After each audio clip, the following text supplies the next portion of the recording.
नमस्कार, चौथे दिन इंटरनेट टीवी पर आपका स्वागत है। आज हम बात करेंगे राहुल गांधी की। राहुल गांधी उत्तर प्रदेश में कांग्रेस को जिताने के लिए अलग अलग जगहों पर जा रहे हैं। कहीं कहीं उनका विरोध भी हो रहा है, लेकिन सबसे गौर करने वाली बात यह है कि उनकी रैलियों में अब लोग नहीं आ रहे हैं। क्या उनकी पॉपुलैरिटी कम हो रही है? क्या उनके अपील का लोगों पर असर नहीं हो रहा है, या कोई ऑर्गेनाइजेशनल प्रॉब्लम है जिसकी वजह से लोग नहीं जमा हो रहे हैं? क्या समस्या हो सकती है राहुल गांधी के ये फेल होते दौरे का? इस पर बात करने के लिए हमारे साथ आज विश्वबंधु गुप्ता जी हैं। विश्वबंधु जी, आपका स्वागत है। राहुल गांधी के साथ क्या हो रहा है? मुश्किल इनके साथ ये आ गई है कि वही मुश्किल ये इनके साथ जैसे ही इनके साथ जब ये पढ़ने गए थे यूनिवर्सिटी में तब आई थी, क्योंकि ये चौथी यूनिवर्सिटी में जाके फिर इनको वहां भी शायद इनको बीए की डिग्री नहीं मिल पाई। ये सीख नहीं सकते।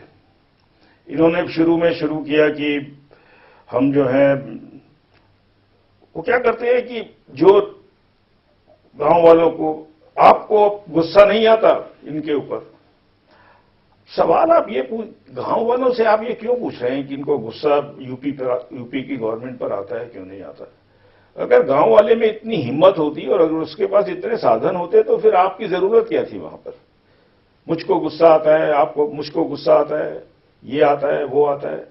देखिए, लोग जो है वो कोई समाधान चाहते हैं समस्याओं का। लोग ये नहीं बताना चाहते कि हमको कितना गुस्सा आता है, कितना नहीं आता है। दूसरा, ये राहुल गांधी का स्तर पिछले 3 दिन से, जब से इन्होंने उमा भारती से थोड़ा इनका उमा भारती के आने से जो एकदम आग बबूला हो गए, ये एक बड़ी गलत डेवलपमेंट है। गलत क्यों है? गलत इसलिए डेवलपमेंट है, आप बोल रहे हैं कि आप आने वाली यहां कौन होती है? मतलब आपके जमींदार हैं बुंदेलखंड के, आप गए थे बुंदेलखंड, आपने पैकेज दिलवाया जिसके वहां कोई आसार नहीं है कि कुछ लगा है, वो चाहे कांग्रेस की तरफ से ना आया हो, चाहे मायावती की तरफ से ना आया हो। ग्राउंड पे तो वहां कुछ हुआ नहीं। ग्राउंड पे वहां कुछ भी नहीं हुआ। और उसके बाद आप एक हालत देखिए, वो यहां कैसे आ गई? जब यहां पर बहुत कुछ हो रहा था तब तो वो यहां नहीं आई। हमें तो वहां अभी भी पता लग रहा है कि वहां गरीबी से रोज मौत हो रही है। पिछले 5 सालों में ये 1200 के आसपास लोग मर चुके हैं। फिर उसके बाद ये उसको बोल रहे हैं ममता, इनको उमा भारती को, कहां से आ गई? जब हम ये कर रहे थे तो कहां थी? अब हमने पैसा दिलाया तो अब आ गई पता नहीं उठ के मध्य प्रदेश से। अरे तुम और इनका परिवार कहां कहां से उठकर आया है? क्या कभी बीजेपी या हम लोगों ने कभी किसी बारे में सवाल उठाया है? और फिर आप एक बात बताइए, आप ये पूछते हैं उमा भारती से तुम कौन हो? मैं ये पूछता हूं कि कांग्रेस का चीफ मिनिस्टर का कैंडिडेट यूपी में कौन है? आप कहां से आ गए? क्या आप दिल्ली की सत्ता पर अपना हाथ मारना चाहते हैं यूपी की? आप मुझे एक बात बता दीजिए, पूरी कांग्रेस पार्टी के अंदर, यूपी के अंदर, एक राहुल गांधी को तो छोड़ दो, हर पोस्टर पे लगा हुआ है। क्या आपको कोई कैंडिडेट नजर आता है जो मंत्री बनने लायक भी है? उसकी तो आप बात छोड़ दीजिए। रीता बहुगुणा इलाहाबाद से चुनाव लड़ी थी एक बार विधानसभा, उनको सबसे लोएस्ट 1100 वोट मिली थी। और एक वहां प्रमोद तिवारी जी हैं। आपके पास लीडर कौन है? आप सब जगह भाषण देते घूम रहे हैं कि कांग्रेस ये कर देगी, कांग्रेस वो कर देगी। आपका कांग्रेस का कोई मुख्यमंत्री बनने लायक कोई आदमी है? कोई राहुल गांधी से सवाल नहीं पूछ रहा। और तीसरा, मैं आपको एक बात बताएं, इन्होंने इतनी भारी मूर्खता की है कि जो उमा भारती पर जो अटैक किया है, उससे बीजेपी, जिसके पास कोई लीडर नहीं मिल रहा था प्रोजेक्ट करने के लिए यूपी के स्टेट के लिए, वो लीडर उमा भारती के रूप में इमर्ज हो रहा है। और उमा भारती जी ने जो कहा बिल्कुल सही कहा। क्यों सही कहा, अब आप और भी सुनिए। पहली तो बात यह है, मैं एक सवाल पूछना चाहता हूं, राहुल गांधी जी का नाम राहुल गांधी है, ये राहुल विंसी है? मैं इसलिए पूछ रहा हूं कि मेरे पास ये इंफॉर्मेशन है कि जितने इंपॉर्टेंट डॉक्यूमेंट्स हैं इनके, उन सब में इनका इटालियन नाम है राहुल विंसी। सुनिए, पहली बात, राहुल गांधी वोटर्स लिस्ट पर हो सकता है, क्या इनके नाम राहुल गांधी के नाम पे लिखे गए हैं या रॉल विंसी के नाम पे लिखे गए हैं। दूसरी चीज आप सुनिए, बड़ी महत्वपूर्ण चीज है, उसके बाद मैं आपको बताऊंगा। किसी व्यक्ति ने एक आरटीआई फाइल किया कि मुझको राहुल गांधी और प्रियंका का धर्म बताया जाए। तो जो भी धर्म है उनका, पब्लिक लाइफ के लोग हैं, कोई राहुल गांधी कोई प्राइवेट सिटीजन नहीं है, तो जो भी वहां पे उनका धर्म आया, तो इन्होंने चिट्ठी लिखी आरटीआई वालों ने इनसे, राहुल गांधी से, कि क्या हम आपका धर्म जो है भारत उसको बता दें आरटीआई में। तो राहुल गांधी ने उनको लिख के दे दिया कि हमारा धर्म न बताया जाए। उनका क्या धर्म हो सकता है? या तो हिंदू हो सकते हैं या क्रिश्चियन हो सकते हैं। अगर उनका धर्म क्रिश्चियन है ऑफिशियली, तो इसको बोलने में आपको शर्म काहे को आ रही है? भारत में ईसाई लोग नहीं रहते क्या? या भारत को ईसाइयों के खिलाफ देश बना हुआ है? आपके पास, मुझे नहीं मालूम, अगर आप रॉल विंसी हैं, आप स्विस इटालियन पासपोर्ट नेशनैलिटी से कनेक्टेड हैं, क्या आपके पास कोई इटालियन पासपोर्ट है? क्या आपके पास कोई स्विस पासपोर्ट है? ये बात मैं इसलिए कर रहा हूं कि जो भी आदमी इटालियन सिटीजन होता है, और श्रीमती सोनिया गांधी जी बच्चों के पैदा होने के बाद ये इटालियन सिटीजन बनी है, तो क्या ये इटालियन सिटीजन है? आज की तारीख में इटालियन सिटीजन का पासपोर्ट है या भारतीय सिटीजन का है? भारतीय पासपोर्ट होगा इनके पास, लेकिन इटली के अंदर ड्यूअल सिटीजनशिप परमिटेड है, स्विट्जरलैंड में ड्यूअल सिटीजनशिप परमिटेड है। मैं ये बात इसलिए उठा रहा हूं मनीष, मुझे पता होना चाहिए कि जिस आदमी को पूरी कांग्रेस पार्टी बोल रही है कि ये प्रधानमंत्री होगा, वो किन किन देशों का नागरिक है, उसका क्या धर्म है, उसका क्या नाम है। कल को हमको इन्वेस्टिगेशन करनी पड़े किसी जगह की, तो हम क्या इंटरनेशनल एजेंसियों को बोलें कि राहुल गांधी के नाम से देखो या राहुल विंसी के नाम से देखो, या जैसे वो पुलिस रिकॉर्ड में होता है बिल्लू उर्फ जग्गा उर्फ फुक्कू, क्योंकि 3-3 नाम से बुलाता है। भारत की पार्लियामेंट को राहुल गांधी जी को यह बताना पड़ेगा कि मेरा ऑफिशियल नेम सारी चीजों के लिए ये है, ये नहीं कि दिल्ली में ये है और दिल्ली से फ्लाइट उतरते ही पाकिस्तान में राहुल विंसी हो गया। लेकिन एक बात ये उठता है कि बहुत सारे लोग ये इस तरह के जो है आरोप, इसको आरोप ही कह सकते हैं, कि आरोप लगाते आए हैं जी।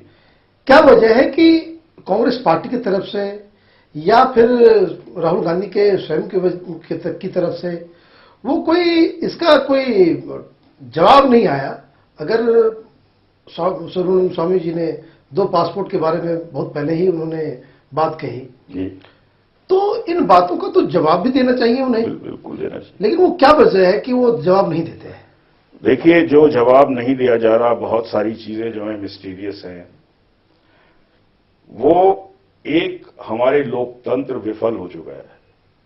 मैं भारतीय जनता पार्टी से पूछना चाहता हूं कि उनको ये मजबूर कर, हर मेंबर ऑफ पार्लियामेंट को, जिसमें श्रीमती सोनिया गांधी भी शामिल है और भी जितने मेंबर ऑफ पार्लियामेंट हैं, जितने भी उनके नाम है ऑफिशियल या अनऑफिशियल, अगर अनऑफिशियल काउंट करते हैं या ऑफिशियल काउंट करते हैं, तो उनको, हिंदुस्तान की पब्लिक को ये जानने का राइट है कि इनका नाम क्या है।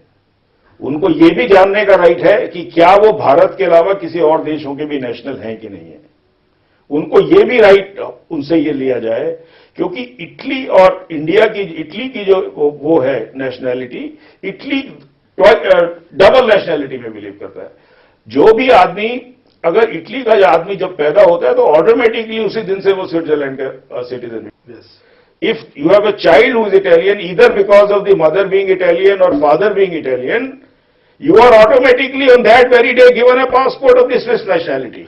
ये तो एक राहुल गांधी के ऊपर ये सवाल उठेगा, क्योंकि जब आगे के चुनावों में, नहीं, इसमें एक बहुत बड़ा सवाल अभी। हाँ, ये स्विट्जरलैंड के क्रिमिनल्स और इटालियन क्रिमिनल्स के बीच में बहुत पुरानी अंडरस्टैंडिंग रही है, सालों पुरानी। इटली के जो आज तक माफिया है, उनका जो स्पेशलाइजेशन रहा है दुनिया को लूटने का रहा है, और स्विट्जरलैंड का स्पेशलाइजेशन है चोरी डकैती का माल छुपाने में। आप मुझे ये बताइए, जब ये टोबैको माफिया जो इटली में ऑपरेट करता है, और काफी बड़ा माफिया, वहां कोई सिगरेट पे टैक्स नहीं देता, इनकी गाड़ियां नोटों से भरी हुई इटली से स्विट्जरलैंड का बॉर्डर क्रॉस करती है विदाउट चेक। वो ये बोल देता है मैं जमा कराने आया हूं, रफली इतना पैसा है, वो चेक नहीं करती हैं, क्योंकि ये दोनों कंट्रीज के जो सिटीजन हैं, they are assumed as one citizen. उसके बाद नंबर 1 ये। नंबर 2, मैं ये जानना चाहता हूं कि कल को जो परिवार भारत का राजनीतिक नेतृत्व अपने हाथ में लेने की बात कर रहा है और करता है और ज्यादा करेगा। कल को प्रणब मुखर्जी ने बोल दिया कि हम स्विट्जरलैंड से एक भी पैसा इसलिए नहीं ला सकते क्योंकि हमारी जो ट्रीटी है वो परमिट नहीं करती। और मान लीजिए राहुल गांधी अपना सारा पैसा वाया इटली स्विट्जरलैंड जमा करा देते हैं, तो ये यहां पे बैठे हुए श्री प्रणब मुखर्जी क्या कर रहे हैं, उठा चूसेंगे। आप ये देखिए कि आप उनको एक लीगली अगर एक आदमी एंटाइटल्ड है इटली के अंदर एंटर करने के लिए, जो हमारे हिसाब से है, क्योंकि जो 1973 के अंदर इटली का कॉन्स्टिट्यूशन अमेंड हुआ उसमें लिखा गया इस तारीख से जितने पहले के लोग जो पैदा हुए हैं वो अगर इटली एंटर कर सकते हैं, लेकिन इटालियन नेशनैलिटी उनको तब दी जाएगी जब वो 1 साल का पीरियड इटली के अंदर गुजार लेंगे। अगर मान लीजिए राहुल गांधी इटली चले जाते हैं देश छोड़कर, मुझे नहीं पता वो कितने देशभक्त हैं, अभी तक तो मुझे कोई इनका एग्जाम्पल नहीं मिला कि देशभक्त कितने हैं कितने नहीं, और इटली की गवर्नमेंट बोलेगी हमारे सिटीजन है, ये देख लीजिए ये हमारा एग्रीमेंट है, और 1 साल के बाद तो आप उनको ला ही नहीं सकते, वो इटालियन नेशनल हो गए। मैं इस चीज से सुब्रमण्यम स्वामी सवाल को उठाए हुए हैं पिछले 15 साल से। हैरानी मुझे इस बात पर है कि पार्लियामेंट के अंदर सीपीएम के मेंबर, सीपीआई के मेंबर, लालू प्रसाद जो आलू से लेके कचालू तक उनका भाषण खत्म नहीं होता, उनको ये कभी सवाल उनको क्यों नहीं पूछा उन्होंने खड़े होकर। और आज भी क्या हो रहा है, हो ये रहा है क्योंकि इस देश की पार्लियामेंट में सारी ऑपोजिशन पार्टियां भी उतनी ही निकम्मी है जितनी कांग्रेस पार्टी है। मैं पूछना चाहता हूं प्रियंका गांधी का भी असली नाम क्या है, मुझे नहीं मालूम एक्चुअली। और मैं ये बात बड़ी सीरियस इसलिए बोल रहा हूं कि जब जो मुल्क 70 लाख करोड़ वापस लाने में जिस सरकार ने पब्लिक का बेवकूफ बना दिया, आज अंगूठा चूसते हुए घूम रहे हैं बाबा रामदेव, माफ करना, वो आदमी चिल्ला चिल्ला के पागल हो गया और उसकी हुई है पिटाई। तो कल को ये जो पैसा यहां से ऑफिशियली भाग जाएगा वो वापस कैसे आएगा? सबसे बड़ी बात है प्रणब मुखर्जी ने पार्लियामेंट को मिसलीड किया 100 बार। कोई ऐसी ट्रीटी नहीं है कि स्विट्जरलैंड का पैसा वापस नहीं आ सकता। दूसरे देश के लोग तो वापस भी ले रहे हैं, टैक्स भी ले रहे हैं, सारा काम कर रहे हैं, बिल्कुल ले रहे हैं, they are taking the list. और अमेरिका के बारे में तो ये अब तो वो जो इस तरह के इलीगल जो खातों को देखभाल करने वाले जो स्विट्जरलैंड के जो बैंक के अधिकारी हैं, the US is demanding action against those people also. Yes, and they have refused, they say there is no treaty, give us tax, hand over these people to us, yes, and then our law will deal with them. उसके बाद फिर TT वाले बाद में देखेंगे क्या है। नहीं, क्यों देखेंगे हाँ। टीटी? वो कहते हैं टीटी किस लिए? वो कहते हैं जो बैंकिंग का प्रोसीजर हमारा है वही आपका है, आपको यहां आना। भाई ये तो हिंदुस्तान ने या पब्लिक को बेवकूफ बनाने के लिए कर रखा है। ऐसी हम कोई डोमिनियन है क्या इटली के? जैसे हमारे बैंक चलते हैं वैसे इटली के बैंक चलेंगे। अगर इटली का आदमी कोई इटालियन के बारे में इंफॉर्मेशन चाहता है हमारे बैंकों से, हमारे पे कोई प्रॉब्लम नहीं, ले जाओ। लेकिन इसके लिए कोई लड़ने वाला नहीं है कि जो इटालियन बैंक्स जो हिंदुस्तान में जो खोले गए, लड़ने वाला इसलिए नहीं है कि भाजपा के 2-4 लीडर जो हैं वो कांग्रेस में चले जाए तो अच्छा है, क्योंकि जो उनके अंदर जिन चीजों के लिए वो जिंदा रहते हैं वही कांग्रेस में बहुत अच्छी तरह ग्रो होती है। करप्ट लोग हैं बीजेपी में 2-3 हाईएस्ट लेवल के ऊपर, और कुछ बीजेपी के लीडर और उनके आदमी रात को अहमद पटेल को मिलने जाते हैं। इसलिए जो भी इस फैमिली का बड़े से बड़ा स्कैम आया, एक स्कैम उठा लीजिए, ऑयल स्कैम आया था जिसमें नटवर सिंह को बाहर किया गया, वो इराक वाला मामला, oil for food scam, oil for food, Volker report से, वोल्कर रिपोर्ट कहां गया वो? कहां गया वो? ये क्या होता है? ये कौन लोग मिले हुए हैं बीजेपी के कांग्रेस के अंदर? ये कौन लोग हैं जो रात को जाके वहां बात करते हैं? ये कौन लोग हैं जो भ्रष्ट है, उनके खिलाफ आज तक बीजेपी का आज तक उसका मुखौटा जो है वो नहीं तोड़ा गया है। असली बात यह है कि जितने भी चोर हैं बड़े बड़े हर पार्टी के अंदर, वो रात को सब मिले हुए हैं एक दूसरे से, और हिंदुस्तान की पब्लिक जो है वो एक जगह बैठ के अखबार पढ़कर और अपना कोई भाषण दे के सुन के, उनको यही कोई आज तक इनको कोई रास्ता दिखाने को तैयार नहीं। ये समस्या है। समस्या ये नहीं है कि श्रीमती सोनिया गांधी और राहुल गांधी और प्रियंका गांधी इतने पावरफुल हैं। पावरफुल तो ये इतने भी नहीं है कि इनके साथ 10 आदमी नहीं है, 10 लीडर ढंग के, इनके साथ क्राउड नहीं है, इनके साथ काडर नहीं है यूपी जैसी स्टेट में। लेकिन इनके जो सबसे बड़े अलाइज हैं वो बीजेपी, समाजवादी पार्टी और बीएसपी में बैठे हुए हैं। और ये दोनों पार्टियां, बीएसपी और एसपी, ये दोनों यूपी के इलेक्शन के बाद कांग्रेस पार्टी की एसोसिएट पार्टीज बनेंगी पार्लियामेंट के अंदर। और एक बात हम आपको और बता दें, Rahul Gandhi ji Saint Stephen's college में स्पोर्ट्स कोटा में भर्ती हुए। शूटिंग, राहुल गांधी का एडमिशन सेंट स्टीफेंस कॉलेज में शूटिंग की कैटेगरी में हुआ है। मैं राहुल गांधी को चैलेंज करता हूं वो शूटिंग का सर्टिफिकेट दिखा दे। फिर आप हार्वर्ड चले गए, वहां से भी उन्होंने हाथ खड़े कर दिए।